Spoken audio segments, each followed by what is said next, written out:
How to remove payment method on iPhone. Hi everybody, welcome back to our channel. In today's video, I'll guide you on how you can remove your payment method on iPhone, so make sure to watch the video till the end. In order to remove your payment method on your iPhone, all we have to do is simply first of all go ahead and then actually launch your settings application here.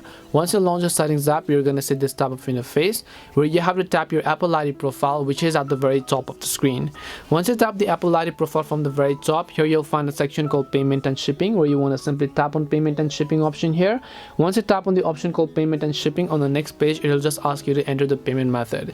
Now if you've already added a payment method, then you're going to find a list of those payment methods here. You can tap on either of those and then follow the instructions to remove them accordingly, or you can choose to add a credit or debit card or even a PayPal account if you'd like. But just to give you a basic idea, this is how you can remove your payment method on iPhone. Hope this video was helpful to you guys, and if it did help you, then make sure to leave a like and subscribe to our channel. If you have got any more questions, then feel free to leave them down in the comment section. Thank you very much for watching till the end, and see you in the next video.